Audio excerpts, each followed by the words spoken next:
aminoácidos que no se sintetizan. Y eso, de eso deviene la clasificación de aminoácidos esenciales y no esenciales, ¿no? Los esenciales, teóricamente, tienen que estar incluidos en la alimentación. Por eso son esenciales. Y los no esenciales, digamos, son capaces, son aminoácidos en donde nuestro organismo es capaz de sintetizarlo. A pesar de eso, no significa que no sean esenciales. O sea, todos son importantes. Lo que pasa es que por esa capacidad del organismo que tiene de sintetizar algunos, a eso se les llama aminoácidos no esenciales. Y los que no puede sintetizar y que tienen que ser incluidos en la dieta se llaman aminoácidos esenciales. Acá, este cuadro refleja cómo es que algunos aminoácidos se sintetizan. Y acá hay que recordar que los precursores para la síntesis de aminoácidos no esenciales vienen, por ejemplo, de la vía glicolítica, ¿no? Del 3-fosfoglicerato, ¿no? Acá ustedes pueden ver la serina, ¿no? O a través de la eritrosa 4-fosfato, el triptofano, la fenilalina, la tirosina, vienen del ciclo del ácido clorhídrico, perdón, el ácido cítrico, ¿no? Ciclo de ácido, o ciclo de Krebs, ¿no? En donde ustedes pueden ver el oxalacetato origina el aspartato y el alfa-cetoglutarato el glutamato. Ya vamos a ver qué aminoácidos importantes son estos. Y otro ejemplo es las vías de las pentosas, ¿no? Que forma ribosa 5-fosfato, ¿no? Y formistidina.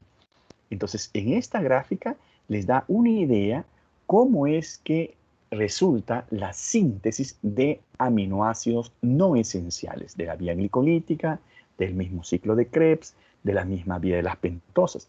Es porque tienen las enzimas, ¿no?, adecuadas para sintetizar estos diferentes aminoácidos. Bien, estos aminoácidos se convierten en productos especializados, ¿no? En grupos hemo, en purinas, en pirimidinas, en hormonas, en neurotransmisores y péptidos biológicamente activos, ¿no? Esta es la manera como es que los aminoácidos contribuyen al funcionamiento del organismo formando diferentes sustancias. Cuando el organismo no sintetiza proteínas o no utiliza el nitrógeno para síntesis de compuestos no nitrogenados no proteicos, inmediatamente las proteínas comienzan a, digamos, a seguir su vía de degradación. Es decir, cuando las proteínas, digamos, no son utilizadas en anabolismo, no se almacenan porque las proteínas están siempre cumpliendo un rol, ¿no? Cuando están, por ejemplo, formando parte de la estructura de la masa muscular, están siendo utilizadas para ese rol estructural, no es que estén almacenadas. Por eso que las proteínas no se almacenan de la misma manera como se almacenan los carbohidratos y las grasas. Entonces, si no se va a utilizar ese pool de aminoácidos, esos aminoácidos se tienen que eliminar. Y cuando se eliminan, tienen que pasar por estas etapas. Primero, tienen que deshacerse del grupo amino. Fíjense ustedes que las proteínas, a diferencia de los carbohidratos y de las grasas, tienen el grupo amino. Tienen la misma cadena carbonada que los carbohidratos y las grasas, pero la diferencia es que tienen además el grupo amino. Entonces, cuando se degradan las proteínas, se degradan las cadenas carbonadas por las mismas vías metabólicas de los carbohidratos y de los lípidos. Ya vamos a ver cómo. Pero el grupo amino tiene una vía selecta de degradación. Primero lo que tiene que hacer es transaminar, es decir, transportar el grupo amino de un aminoácido a un cetoácido para formar un ácido. ¿Cuál es el objetivo de la transaminación? La transaminación deriva generalmente en producir un aminoácido en gran cantidad. ¿Cuál es el aminoácido que por transaminación se produce en grandes cantidades? Es el glutamato. ¿Y por qué se forma el glutamato? Porque el glutamato es el aminoácido que más fácilmente sufre desaminación oxidativa, de tal manera que libera el amoníaco para la segunda etapa, que es la formación de la urea. Y una vez que se forma la urea, se elimina pues por vía renal. mientras que la cadena carbonada sigue el mismo destino de las grasas y los carbohidratos, ¿no? Entonces, ojo, la transaminación implica que un aminoácido le traslada un grupo amino a un cetoácido. Este cetoácido generalmente va a ir hacia un cetoglutarato, ¿no? Y el aminoácido, cuando pierde el grupo amino, se convierte en un nuevo cetoácido. Y el grupo cetoácido que recibe el grupo amino se convierte en un nuevo aminoácido. Como decíamos, generalmente el aminoácido que más surge como producto de esa transaminación es hacia el glutamato. ¿Por qué hacia el glutamato? Porque el glutamato es el que más fácilmente desamina, es decir, libera finalmente el amoníaco hacia que sea utilizado en el ciclo de la urea, ¿no es cierto? Entonces, de esta manera es que el nitrógeno se pierde a través del ciclo de la urea. A mayor catabolismo de proteínas, mayor producción de urea, ¿de acuerdo? Esto es muy importante. Y la cadena carbonada sigue, como vamos a ver, de acuerdo a qué cetoácido se forma, sigue o se mete por cualquier nivel de la oxidación de grasas o carbohidratos. Entonces, ojo, cuando se degradan, se catabolizan las proteínas, requieren deshacerse del grupo amino y para ello tienen que pasar por transaminación, desaminación y finalmente síntesis de la urea, porque es a través de la urea que finalmente el nitrógeno, el grupo amino, se elimina. ¿Ok?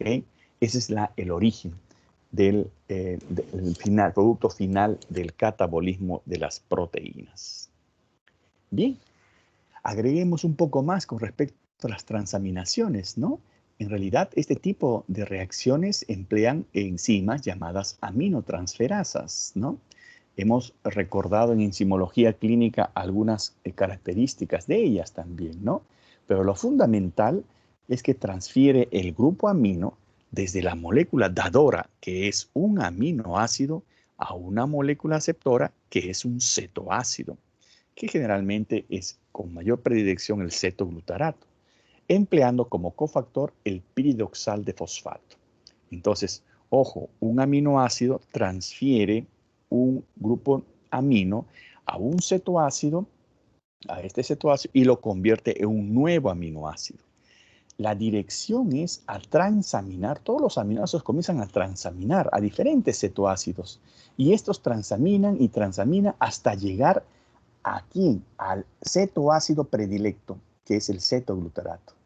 Porque si el cetoglutarato, se utiliza como cetoácido, receptor del grupo amino, es el que se convierte en glutamato. ¿Y por qué glutamato? Porque es el que más fácilmente se desamina y se deshace ya del grupo amino para ser utilizado en la vía de la síntesis de la urea. Bien.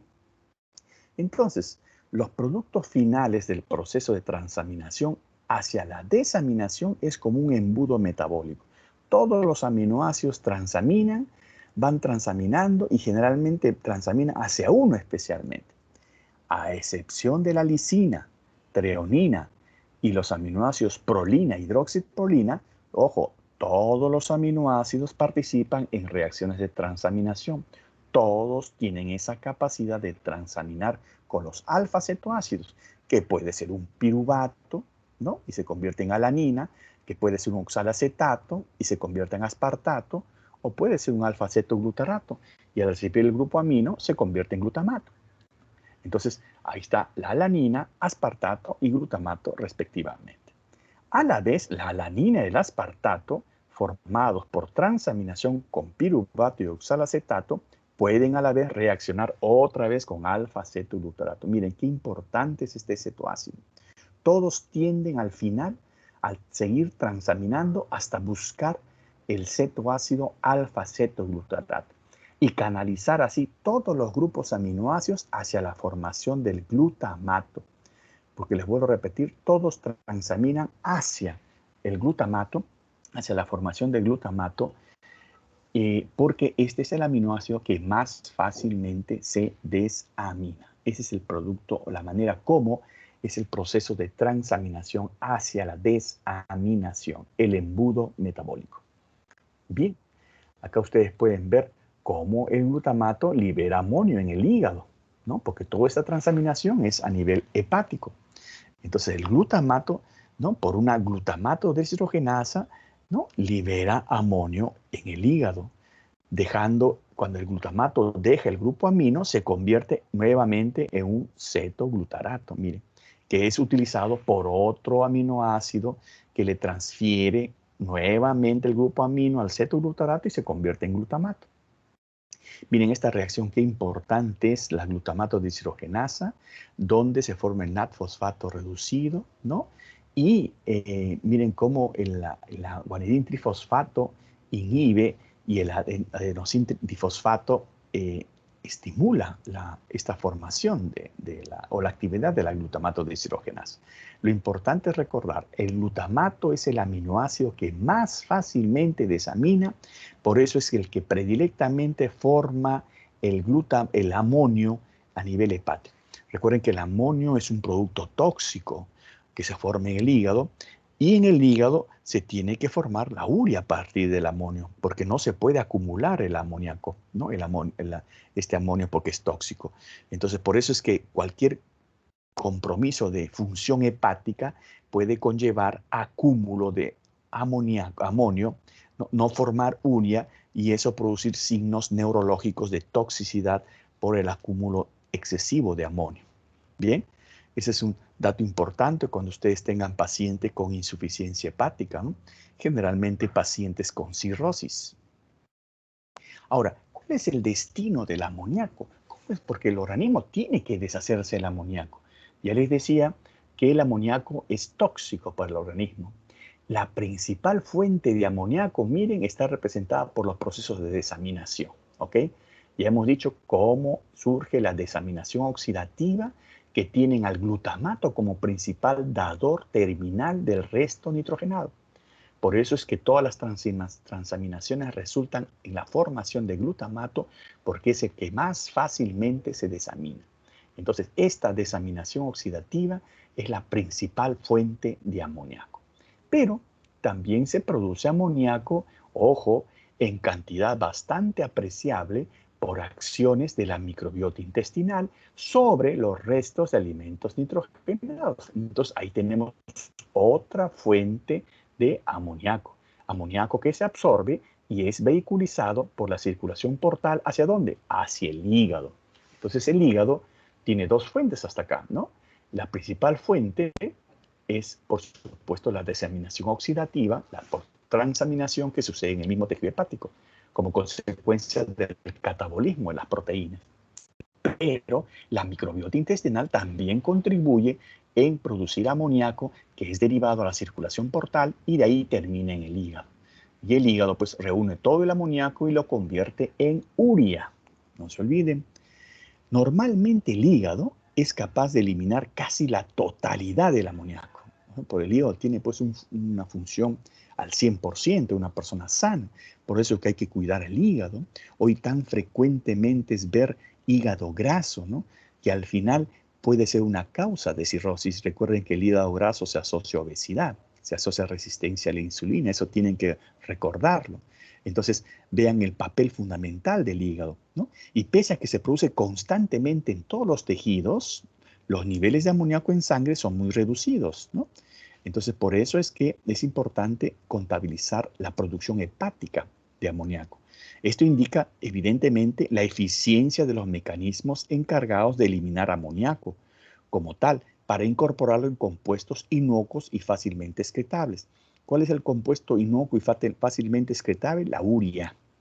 La urea es el principal catabolito del catabolismo de las proteínas. ¿Ok? Cuando ustedes le pregunten cuál es el principal catabolito del metabolismo de las proteínas, es la urea. Mayor oxidación, degradación de proteínas, mayor formación de urea. ¿De acuerdo? Eso quizás más adelante lo vean, ¿no? O mejor dicho, lo constaten. Un ejemplo bien básico es cuando los niñitos pues les dan exceso de proteína a las madres por desesperación de que no quieren comer y de repente sus pañales cuando salen con la orina empapada huelen pues totalmente a amoníaco, a urea, ¿no? Eso es porque el exceso de proteínas, ¿no?, hace que se eliminen. Recuerden, las proteínas que si se dan en exceso no se almacenan.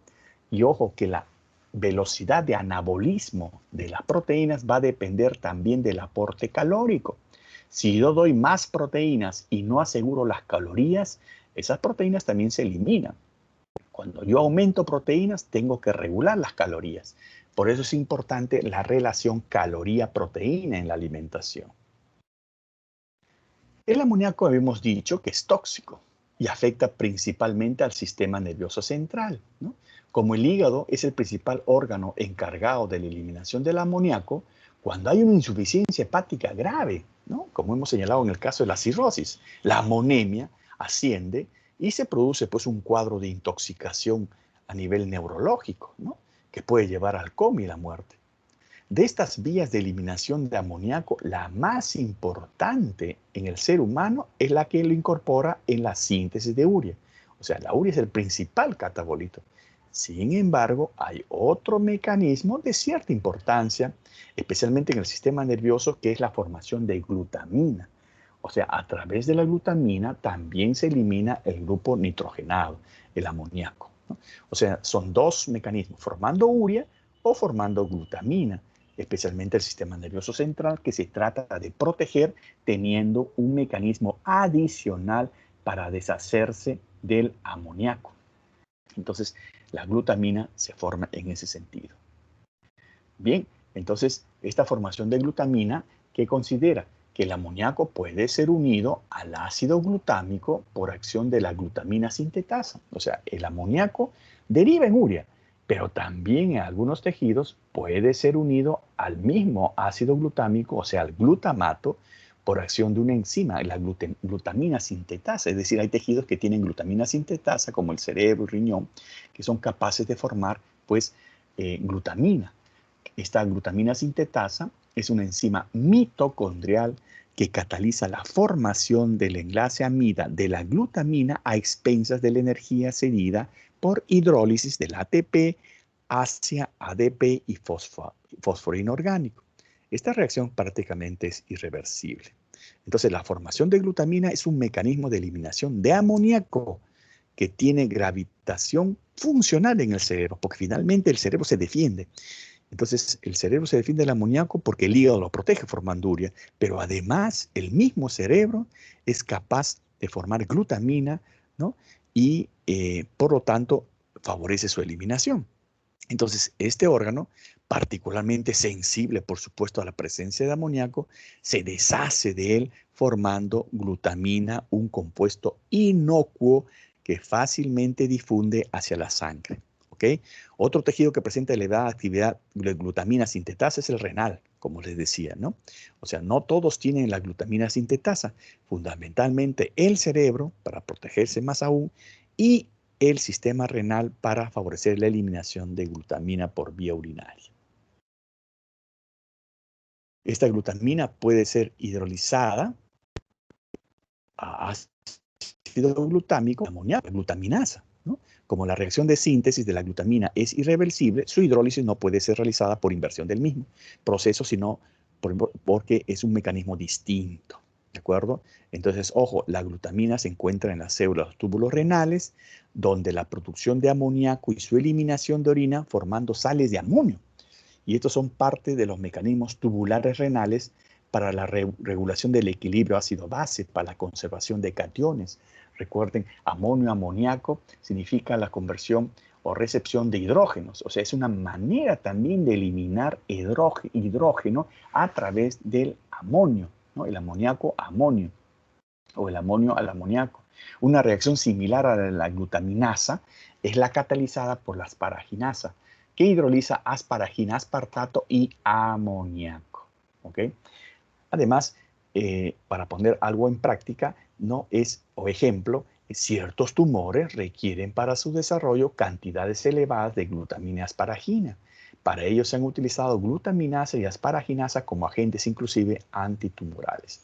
Entonces, miren la importancia, cómo se elimina el nitrógeno, el grupo amino, a través de la urea. Sin embargo, es importante la participación de la glutamina. No todos los tejidos tienen capacidad para formar glutamina, solamente los que tienen glutamina sintetasa. Entonces, se elimina el amonio en la orina, por ejemplo, ¿no? Y el amonio recibe pues protones y es la manera como se excretan los hidrogeniones a nivel urinario.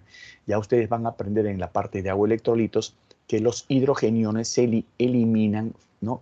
A través de la orina formando bases, ¿no? A través del amonio, a través del fosfato sódico, a través del bicarbonato sodio, se elimina, pues son maneras como se elimina el hidrógeno en la orina.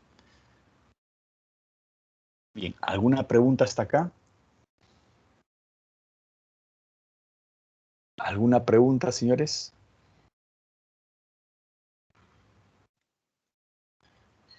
Claro. No, doctor. No, doctor, está claro. Muy bien, entonces seguimos adelante.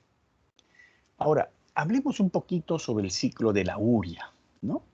La casi totalidad del amoníaco, como hemos dicho, es originado por las desaminaciones y es convertido en urea por el hígado. Esto no hay duda de todo este proceso, ¿no? Esto se demostró pues en el año 24, ¿no? En donde se dijo ya que el hígado era el principal órgano productor de urea en el organismo. Inclusive efectuando hepatectomía, o sea, extirpando el hígado en perros, observaron que después de la operación se producía un aumento progresivo de ¿qué? Lógicamente, de amoníaco y aminoácidos libres en plasma. Mientras que la urea disminuía su concentración en sangre y tejidos. O sea, lo que era obvio, ¿no? La participación importante del hígado. En el curso de estos experimentos también probaron que el riñón era el principal órgano de excreción de la urea. Miren, el año 24, ¿no? Por eso es importante recordar la historia siempre. La síntesis de urea se realiza a través de un ciclo metabólico descrito originalmente por Krebs y junto con Henseleit, ¿no? Por eso se llama también ciclo de Krebs-Henseleit en el año 32, ¿no? O ciclo de la urea. Esta serie de reacciones que aseguran la síntesis de la urea requiere la participación sucesiva de 5 enzimas, ¿no? Como alimentadores del ciclo ingresa el amoníaco, el anhídrido carbónico, el aspartato, que son 3 sustratos importantes, el cual cede su grupo alfamina, ¿no? Y el proceso consume 4 enlaces de fosfato de alta energía. Ya vamos a ver su relación íntima con el ciclo de Krebs. Ustedes ven acá cómo el amonio, ¿no? Digamos, se forma con el CO2 gracias a este fosfato sintetasa, ¿no? Y forma así poco a poco intermediarios, ¿no? Acá vemos cómo se junta con la ornitina, el carbamilfosfato, ¿no? Y forma citrulina, aspartato, argininsuccinato, fumarato, arginina, por la arginasa nuevamente se forma ornitina que está dispuesto a recibir el siguiente grupo de carbamilfosfato que se forma a partir de la unión del amoníaco con el CO2. Entonces, esta serie de reacciones, ¿no? Se llevan a cabo con la finalidad de formar finalmente, ¿qué cosa? Formar finalmente la urea. Entonces, a este se llama el ciclo de la urea o ciclo de Krebs-Henseleit, porque con la arginasa finalmente la arginina suelta el amoníaco y se forma pues la urea formando con dos grupos aminos sueltos acá, 2 nitrógenos, ¿no? Y un oxígeno. Esta es la urea que se libera como consecuencia de este circuito, ¿no? De la ciclo de la urea. Aquí hay que tener algunas consideraciones, ¿no? Por ejemplo, el fumarato liberado en el ciclo de la urea es un intermediario del ciclo de Krebs, ¿no? Ustedes pueden ver acá el fumarato va a malato, oxalacetato, aspartato. Y el aspartato puede ser nuevamente utilizado acá, ¿no? Acá está, miren. Sale el fumarato y fumarato está formando malato, oxalacetato y aspartato. Y el aspartato ser nuevamente utilizado para la siguiente cuenta de reacciones. Entonces, es una parte del ciclo de Krebs que alimenta esto. Y no solamente es el fumarato el que hay que considerar acá. El fumarato puede ser hidratado a malato, como les decía, y este oxidado a oxalacetato. Y por transaminación, el oxalacetato se convierte en aspartato, que es un alimentador del ciclo de la urea, como les decía. El ciclo de la urea, y acá viene lo interesante, el ciclo de la urea y el ciclo de Krebs están así interconectados y el funcionamiento del segundo motoriza al primero. Es decir, el ciclo de Krebs motoriza al ciclo de la urea, ¿no? Le proporciona oxalacetato. Pero si bien la síntesis de urea requiere 4 uniones de enlaces fosfóricos, en el paso de oxidación incluido entre fumarato y aspartato, ya se generan 3 ATPs. Esto contribuye a autosostener el proceso total dentro de la célula. ¿Esto qué quiere decir? Que este funcionamiento del ciclo de Krebs le proporciona no solamente el oxalacetato, sino le proporciona la energía que es utilizada en el ciclo de la urea. Entonces, miren, lo que sucede normalmente es que el ciclo de Krebs, parte del ciclo de Krebs, sirve como motor para el ciclo de la urea. Y acá es importante recordar que el ciclo de Krebs funciona siempre y cuando funcione la cadena respiratoria. Y la cadena respiratoria es importante recordar que funciona siempre y cuando haya oxígeno. Entonces, ya se imaginarán qué es lo que pasa con un paciente en estado crítico que está hipóxico, ¿no? En donde no hay mucho oxígeno, funciona mal el ciclo de Krebs, funciona mal el ciclo de la urea, se puede acumular amoníaco y se puede producir esos signos de toxicidad neurológica que afectan al individuo que está en estado crítico. Entonces, imagínense pues la catástrofe metabólica que sucede en el paciente cuando no funciona adecuadamente el organismo. Ojo, que los 2 nitrógenos de la urea, acá están los 2 nitrógenos, 1, 2, los 2 nitrógenos de la urea, proceden en primera instancia de cualquiera de los aminoácidos que participan en las transaminaciones. ¿Ok? Y el amoníaco que ingresa en la primera reacción proviene principalmente de la desaminación oxidativa del glutamato, que a su vez lo adquiere por transferencia de cualquier otro aminoácido. El segundo nitrógeno es introducido por el aspartato. ¿Y quién brinda el aspartato? Parte del circuito de ciclo de Krebs, recuerden, ¿no? El aspartato y puede derivar de aminoácidos que transaminan como el oxalacetato. Recuerden la salida del fumarato, malato, oxalacetato y el oxalacetato por transaminación, aspartato. Y el aspartato ingresa, alimenta el ciclo de la urea con el segundo nitrógeno. El primer nitrógeno que venía de la transaminación y el segundo nitrógeno que viene del alimentador aspartato, del alimentador del ciclo de la urea, que es el aspartato. Entonces, de este modo, el ciclo de la urea o ciclo de Krebs-Henseleit canaliza la casi totalidad de los restos nitrogenados de los aminoácidos que se catabolizan y lo convierten en urea, que es un producto inocuo y fácilmente excretable, y ustedes saben que se elimina por vía urinaria. Hay que recordar también que un adulto normal con una dieta equilibrada elimina más o menos 25 gramos de urea diario por orina. ¿Okay? Esto corresponde al 85 al 90% del nitrógeno total excretado por orina. La cantidad de urea eliminada está en relación con la ingesta de proteínas. Recuerden, a mayor ingesta de proteínas en un organismo sano, se forma más cantidad de urea, ¿no? Mientras que las otras sustancias nitrogenadas de la orina, que son el ácido úrico, la creatinina, el amoníaco mismo también se elimina como tal, y aminoácidos, mantienen niveles más o menos constantes. Pero el que cambia con la ingesta de proteínas es la urea. ¿Ok? Entonces, esto es importante. El ácido úrico cambia también, pero cambia con los nucleótidos, ¿no? O sea, con las carnes. También. Por eso que hay que tener en cuenta los pacientes que tienen gota, ¿no? El exceso de ácido úrico restringe las proteínas de las carnes, porque esos tienen nucleótidos, ¿no? Entonces, es importante ver el origen. En cambio, la urea está en relación a la ingesta de proteínas, ¿ok? La urea es una sustancia soluble, recuerden, fácilmente difusible a través de las membranas celulares. Además, es completamente atóxica, como hemos señalado, y se encuentra en sangre circulando en una concentración de 20 a 30 miligramos por 100 mililitros. Esto va a ser parte, pues, de los exámenes que ustedes van a solicitar cuando sean médicos internos.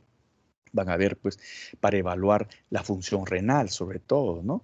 Piden urea, creatinina. ¿Y por qué piden esto? Porque esos son los componentes que se eliminan normalmente por la orina. Entonces, cuando se acumula, quiere decir que no se está excretando bien. Pero hay que tener en cuenta que la urea, la interpretación de la concentración de urea puede estar sesgada, ¿no? Si es que yo considero una persona que está incrementando la ingesta de proteínas, ¿no? Esto es muy importante. Por eso que este nivel aumenta en casos de insuficiencia renal, en líneas generales, pero hay que tener en cuenta estas observaciones que les comento. Corrientemente se habla de uremia en las situaciones en las cuales falla la función renal que impide la excreción. Esa es la uremia, ¿no? O la hiperazotemia por el exceso de nitrógeno. El cuadro tóxico que presentan los enfermos con uremia no se debe al aumento de urea en realidad de sangre y tejido, sino al incremento de otros catabolitos tóxicos que el riñón tampoco elimina. Lo que pasa es que un buen indicador es la urea, ¿no? Que se acumula en forma paralela a los otros componentes, ¿no? Pero se le llama uremia porque es el dato bioquímico más importante. Bien, hay que tener en cuenta, pues, que los aminoácidos están en constante participación con el metabolismo, ¿no? Y un ejemplo bien claro es la alanina, que ya le hemos comentado hasta el cansancio, ¿no? La alanina transporta amonio desde el músculo hasta el hígado, recuerden, desde el músculo hasta el hígado, ¿no? Y recuerden el ciclo alanina-glucosa, ¿no es cierto?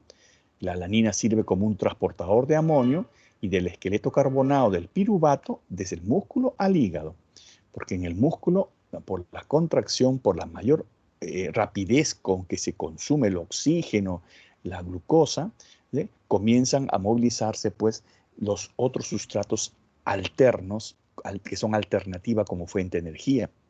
Recuerden que el piruvato forma ácido láctico también, pero el piruvato también por transaminación, al recibir el piruvato un grupo amino del glutamato, se convierte en alanina, ¿no? Porque acá, consecuencia de la degradación de proteínas, ¿no? Salen aminoácidos, se liberan amoníaco, ¿no? Van hacia el glutamato, ¿no? Y este glutamato le transfiere, pues, el nitrógeno al piruvato. El piruvato al recibir el nitrógeno se convierte en alanina, sale a la sangre, llega al hígado y en el hígado nuevamente hace lo contrario. La alanina suelta el grupo amino hacia un alfa-cetoglutarato. Este alfa-cetoglutarato al recibir el grupo amino se convierte en un nuevo aminoácido, el glutamato, y la alanina al soltar el grupo amino se convierte en piruvato. Y el piruvato, por supuesto, revierte por gluconeogénesis a formar la glucosa y a ser liberada en sangre para ser utilizada nuevamente por el músculo. Entonces, ojo, este ciclo es muy interesante tener en cuenta de cómo es que se realiza pues la movilización de aminoácidos ante una disminución de energía. Y eso sucede pues cuando hay actividad física intensa, ¿no? Por eso es que el que hace actividad física intensa requiere un buen aporte de proteínas, de calorías, para conservar la masa magra. Entonces, este catabolismo de aminoácidos, no se olviden, requiere la separación del grupo amino. Esta separación incluye la liberación de un compuesto tóxico. Y este compuesto tóxico, ¿no? Tiene que ser eliminado. Y se elimina formando la urea, un compuesto atóxico que se elimina a través de la vía urinaria. En toda esta separación del grupo amino, la transaminación es importante para iniciar el transporte de un lado a otro, de estos grupos aminos y finalmente producir el aminoácido que en mayor cantidad se origina en esta transaminación, que es el glutamato, que es el que más fácilmente desamina y al desaminar, pues hace que se forme el amonio para que sea utilizado por el ciclo de la urea. Acá están las diferentes formas de excretar el nitrógeno. Recuerden que esa es la forma muy peculiar que tienen las proteínas, ¿no? Pero según los niveles de escala zoológica varía el producto final, ¿no es cierto? Unos eliminan mayor cantidad de amonio, son capaces de eliminar el amonio. Otros, como el ser humano, ¿no? Eliminar como urea. Y otros eliminar, pues, como los reptiles que eliminan el nitrógeno como ácido úrico, nada más, ¿no? Entonces son peculiaridades de la escala zoológica. Este es el transporte del grupo amino, ¿no? Miren cómo de los tejidos hepáticos, extrahepáticos, al hígado, al músculo, cómo se interrelacionan. Fíjense en los tejidos extrahepáticos cómo el glutamato forma glutamina. Y hemos dicho que esencialmente el cerebro y el riñón tienen glutamina sintetasa, son capaces de formar glutamina para excretar el grupo nitrogenado, ¿no? Y esta glutamina puede llegar al hígado, ¿no? Donde la glutamina libera el grupo nitrogenado para formar urea, ¿no es cierto? Eso es lo interesante acá. En el músculo, por otro lado, ¿no? Estos aminoácidos, por la glutamato deshidrogenasa, van a formar pues piruvato y van a liberar alanina. Y la alanina, como le decía, va al hígado y nuevamente repierte por transaminación a piruvato, formando glutamato y alfa-cetoglutarato, y este glutamato que fácilmente desamina a formar pues amonio, ¿no es cierto? Que es el sustrato para el ciclo de la urea. Entonces, estos son los, digamos, las relaciones de los circuitos metabólicos, ¿no? Que permiten al hígado formar la urea, ¿de acuerdo? El cerebro tiene una forma adicional formando glutamina, eso lo protege, ¿no? Y el riñón también su peculiaridad, ¿no? De eliminar el amoníaco. Parte de esa glutamina puede ir al hígado y en el hígado pues liberar el amonio para que éste sea utilizado para la formación de la urea, ¿no? Al final la urea es el principal producto final, ¿no? ¿Alguna pregunta hasta acá? Doctor, una Sí, pregunta. sí. Usted mencionó en un momento que en este caso cuando una persona tiene hipoxia, los niveles de oxigenación, puede llegar a intoxicarse por los niveles altos de amoníaco que se va, en este caso, juntar, ¿no? Cuando, Eh, cuando una Hoy, persona tiene, ¿qué? ¿No te hoy escuché? no tiene hipoxia. Ah, ya, sí, sí, sí, sí, sí, ya, Entonces, ahora se ven bastantes casos de pacientes con COVID, donde la sí, mayoría tienen saturación por debajo de 90. Entonces, claro. ellos tienen un alto riesgo de se pueden intoxicar por niveles de amoníaco, o cómo se Claro, puede lo que hacer, cómo pasa, se puede lo que revertir. pasa, sí, sí, lo que pasa es que ahorita lo estamos viendo de la perspectiva del metabolismo de las proteínas, pero recuerde que este no es un caso aislado, hay que verlo todo globalmente, ¿no? La falta de oxígeno hace pues que no funcionen los ciclos metabólicos adecuadamente, que también funcione más la glicólisis anaeróbica formando lactato, ¿no? No solamente se acumula el amoníaco, se acumula el lactato también, ¿no? Y eso es parte de la sintomatología que tiene un paciente en estado crítico. ¿Cómo se soluciona eso? Se soluciona justamente trasladando al paciente a la unidad de cuidados intensivos para darle ventiloterapia. Al hacerle soporte ventilatorio, mejora su oxigenación y mientras pasa el proceso de ataque a la enfermedad con antibióticos o antivirales, etcétera, de acuerdo a la enfermedad, entonces ayudan a soportar este proceso de enfermedad, manteniendo niveles adecuados de oxígeno para que su metabolismo siga funcionando. Esa es la idea. Por eso se llama soporte metabólico, soporte nutricional. Por eso hablan así, ¿no? Porque tratan, pues, de darle, digamos, ayuda, apoyo al organismo para que continúe funcionando en situaciones críticas.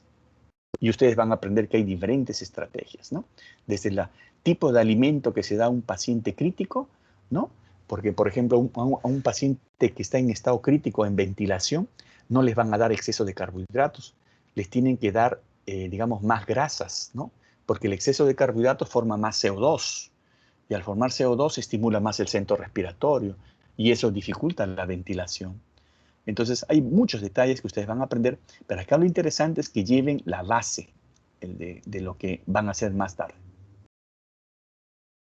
Puedo, gracias. ¿Alguna pregunta más?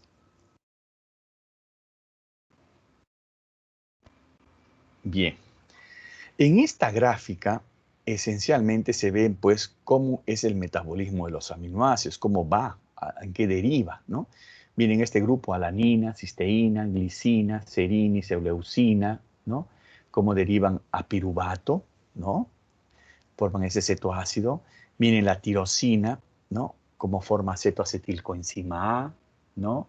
Como la arginina, el glutamato, la prolina, ¿no? Forman cetoglutarato. Es decir, cuando sueltan el grupo amino, se convierten en cetoácido. ¿Cuál es el cetoácido? Cetoglutarato. Acá ustedes pueden ver, ¿no? En el caso de la isoleucina, cómo forma succinilcoenzima A. La tirosina también del mismo modo forma fumarato, ¿no? El aspartato, que es originado por el fumarato, ya lo hemos mencionado también, ¿no? Y como es para aspartato, forma oxalacetato. Ojo que el oxalacetato es un requisito indispensable para iniciar el ciclo de Krebs con acetilcoenzima A. Eso también lo hemos mencionado, ¿no? Y que los carbohidratos producen a vez oxalacetato, acetilcoenzima A, ¿no? En cambio, las grasas producen más acetilcoenzima y menos oxalacetato. Por eso que tienen que obtener oxalacetato en unas dietas ricas en grasa o tener oxalacetato de los aminoácidos, ¿no? Esa es una opción también. La treonina, el triptofano, como originan piruvato, del mismo modo, la leucina y el triptofano acetilcoenzima A, es decir, cómo se introducen en las vías metabólicas, en la vía final común. La leucina y fenilalanina, lisina y triptofano acetilcoenzima A, la histidina, alfa-cetoglutarato también, la metionina, treonina y valina también a succinilcoenzima A, ¿no? Y la fenilalanina, ¿no? A fumarato. Hay otros aminoácidos, ¿no? Que van a ser utilizados de diferente manera. Miren, ¿cómo es la gluconeogénesis hepática? Esto también ya lo hemos señalado, pero es repasarlo, ¿no? Miren, cuando la glucosa baja, ¿no? El glucógeno pues tiende a liberarse como glucosa, ¿no es cierto? En el intento de corregir esa hipoglicemia, ¿no? Esa baja de glucosa dentro de la célula, ¿no? Entonces, ¿qué pasa? Se movilizan las proteínas, ¿no? Producen alanina, y hemos visto cuál es el mecanismo, y a la vez también estas proteínas producen pues aspartato, ¿no? Se libera alanina, se libera aspartato, la alanina va al piruvato, ¿no? ¿No? Liberando amoníaco, ¿no? El grupo amino, ¿no? Hace un cetoácido, y el aspartato origina oxalacetato, ¿no? Originando también, liberando grupo amino, ¿no? Se libera del grupo amino, ¿no? Este piruvato forma también oxalacetato, ¿no? Miren, y cómo es que el oxalacetato revierta fosfoenol piruvato. ¿Para qué? Para ser utilizado como parte de la gluconeogénesis, hacia la vía reversa de la glicólisis. Fructosa 6-fosfato, fructosa 6-fosfato, glucosa 6-fosfato, glucosa, corregir la baja concentración de glucosa en el citosol y corregir la glicemia, ¿no? Además de abastecerse de glucosa para formar glucógeno y de esta manera, pues, corregir totalmente a niveles de glucosa en sangre. ¿De acuerdo? Bien, la regulación hormonal, también participan las hormonas, la hormona de crecimiento, que permite el transporte de aminoácidos a través de la membrana, aceleración de los procesos de transcripción y traducción. Por eso es que muchos tratan de utilizar de mala manera la hormona de crecimiento para fomentar masa magra, ¿no? A veces los fisicoculturistas quieren utilizar eso para aumentar la masa magra, pero no es lo fisiológico, no es lo que uno debería hacer. La insulina también acelera el transporte de algunos aminoácidos. Recuerden que la insulina es anabólica, estimula síntesis de glucógeno, síntesis de grasa, síntesis de proteínas. Hay hipótesis muy interesantes con lo que podría ser una exageración del consumo de proteínas, ¿no? Especialmente las primeras etapas de la vida donde se está reacomodando la programación metabólica, ¿no? Como la hipótesis de la ingesta elevada de proteínas, ¿no? Una ingesta de proteínas elevada en las primeras etapas de la vida produciría aumento de aminoácidos insulinogénicos, porque hay aminoácidos que estimulan especialmente la insulina, aumentan el factor de crecimiento semejante a la insulina tipo 1 y eso favorece la adipogenicidad y por supuesto la mayor ganancia de peso rápida. Y esto constituiría un factor de riesgo para que más tarde estos organismos pequeños se conviertan en adultos obesos y diabéticos. Son interesantes teorías que se plantean en la medicina cuando uno no pues reconoce que las proteínas, al igual que cualquier macronutriente, deben consumirse pues en un promedio normal. El problema es que no sabemos exactamente el promedio. Lo que hacemos es las recomendaciones, ¿no? Hasta los animales están gorditos, por supuesto, y hay que respetar la intimidad de los animales también, ¿no es cierto? Otras hormonas que participan en el metabolismo proteico son los glucocorticoides, la testosterona y la tiroxina, la hormona tiroidea. Los glucocorticoides reducen la cantidad de proteínas en la mayor parte de los tejidos, al tiempo también que aumenta la concentración de aminoácidos en el plasma. Y la testosterona aumenta el depósito de proteínas en los tejidos, ¿no? Es también utilizado por muchos físico-culturistas, ¿no? Anabólicos, testosterona, etcétera, ¿no? Que no es lo que debería ser, ¿no? Hay que tener mucho cuidado con esto. Hormonas tiroideas, que disminuyen el metabolismo proteico de modo indirecto, pues aumenta el metabolismo de todas las células. Entonces, eso es cuando está especialmente en exceso la función de la glándula tiroidea. Bien, recordar entonces que las proteínas ingeridas son hidrolizadas de manera adecuada y que se absorben hasta péptidos y aminoácidos, ¿no? Pero ya saben que la forma principalmente de absorción son los oligopéptidos, ¿no? Los aminoácidos pueden, en casos necesarios y en ausencia de carbohidratos y de grasa, utilizarse como fuente de energía, ¿no? Un indicio importante de inicio es el consumo de alanina, ¿no? Como produce glucosa también, ¿no? Pero también recordar que hay aminoácidos como el glutamato y la glutamina que ofrecen su energía a nivel del enterocito, dejando a la glucosa para otros fines. Eso quiere decir que por principio la principal fuente de energía es la glucosa, pero hay tejidos como el enterocito que sobre la glucosa prefiere glutamato y glutamina como fuente de energía, así como el colonocito. Principal fuente de energía son los ácidos grasos volátiles por encima de la glucosa. ¿Y quién forma los ácidos grasos volátiles predominantemente a ese nivel? La microbiota intestinal. Acá está el ciclo glucosa-alanina, que ya le hemos visto hasta el cansancio, ¿no? Cómo permite regular, ¿no?, la formación de la glucosa y permite a la vez transportar el grupo amino hacia el hígado para que esto sea el origen de la formación de la urea, ¿no? Es un circuito que ayuda a los carbohidratos y a las proteínas a deshacerse del grupo nitrogenado frente a una degradación de las proteínas musculares. Estos son algunos errores innatos del metabolismo que son muy difíciles de verlo a veces, ¿no? Pero es necesario mencionarlos, ¿no?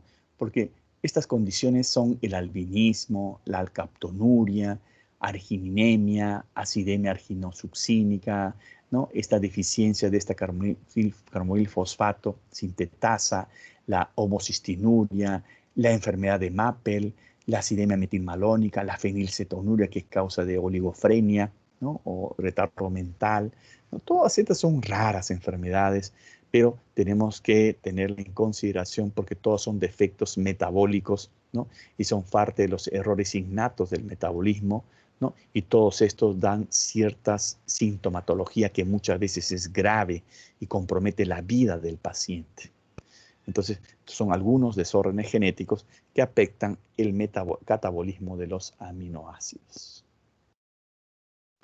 Así que sí se puede, ustedes lo han demostrado en el segundo examen, ¿no? Yo creo que estudiando es la única manera. Recuerden que, al igual que ustedes, todos aprendemos, ¿ah? Yo ya aprendí ciertos trucos en los exámenes, ¿no? No se confíen, no todos tienen el mismo orden de las preguntas, no tienen todos el mismo orden de las respuestas, ¿no?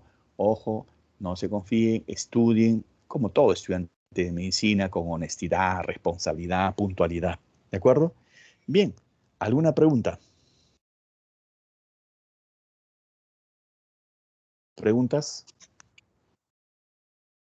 Doc, una consulta. Con respecto a la pregunta anterior que le hice, ¿hay algunos exámenes que pueden ayudar a medir el nivel de amoníaco en el momento? Por ejemplo, en los gases Claro, arteriales, si nos puede decir, ¿no? El claro. valor No, de, no, sí, pero el usted, amoníaco. sí, se mide en sangre. Hay métodos de titulación de amoníaco, claro que se mide en sangre. Cuando uno está con un paciente crítico, uno mide urea, creatinina, glucosa, amoníaco, ¿no? Hace gases arteriales. Todo eso son parte de la batería de análisis que ayudan a evaluar la condición del paciente. Sí, se pide amoníaco en sangre. Ok, ok. Gracias, doctor. Lo que pasa es que no todos los hospitales pues tienen la capacidad de laboratorio para hacer eso, ¿no? En un centro de salud a veces es difícil, ¿no? Por eso lo importante de reforzar el primer nivel de atención. Si nuestro primer nivel de atención funcionaría de manera adecuada, ¿no? No tendríamos los pacientes que llegaran a los otros hospitales. No tendría por qué llegar un diabético descompensado, un paciente con cirrosis descompensada, un paciente hipertenso descompensado. No tendría por qué llegar, porque en el primer nivel de atención ya vendría, claro, con el reconocimiento temprano del médico, con el tratamiento oportuno del médico, así se impide que esos pacientes lleguen necesariamente pues, a un hospital. Por eso que nosotros tenemos que reforzar la atención en el primer nivel de atención, donde ustedes van a hacer generalmente el serum, pues en un centro de salud o una posta médica en cualquier lugar del Perú, ¿no? ¿Preguntas?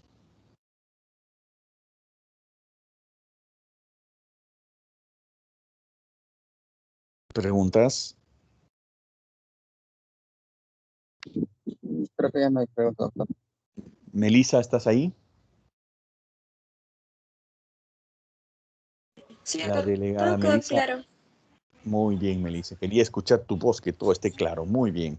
Entonces, la siguiente vez nos vamos a ya tener la clase. Estamos hoy día.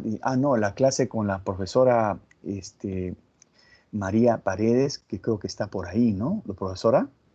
Sí, doctor, buenas tardes. Buenas tardes con ¿Cómo todos. Sí, está, profesora? ¿Cómo está? sí, sí. Entonces ya tienen clase con la profesora, ¿no es cierto? Ya coordinan con Sí, ella los horarios exactos para la siguiente semana, ¿ya? sí, doctor, muchas Ok, gracias. muy amable con todos. Nos vemos. Gracias. Hasta luego.